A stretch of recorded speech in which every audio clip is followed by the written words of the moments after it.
Maneira você usar março 2020 com COVID a dar-nos hopi duro, tá um impacto, nós precisamos recuperar back de essa aqui e foi de 2020 ora tour e cambio ng atong lugar como resultado de COVID.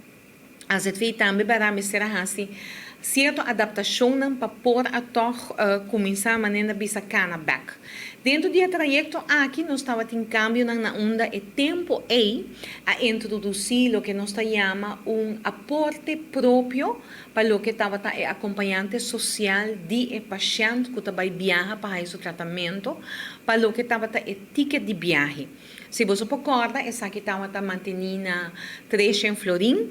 Dentro do transcurso de tempo, me agora, na dezembro 2022, nós fizemos o cambio, nós decidimos barra essa aqui para 150 florim, e agora aqui nós temos a grata notícia de informar que há uma decisão nova que entrante 1 de setembro 2023, nossa barra é suma aqui na 75 florim. É decir, que cada paciente entrante 1 de setembro de 2023 tem uma aprovação de AZV para baixar o cuidado médico do exterior.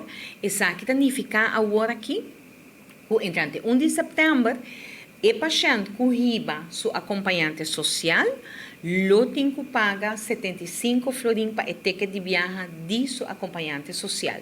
Maneira de usar, acompanhante social tem um rol muito importante, ora que está no exterior que é paciente, passou e tem que fungir como representante de paciente, onde paciente, por exemplo, não pode vociferar sua opinião, ou não tem voz, e ora é acompanhante social, é que tem que tomar decisão para o paciente. Então, isso aqui é algo importante, é uma tarefa muito séria, bambisa.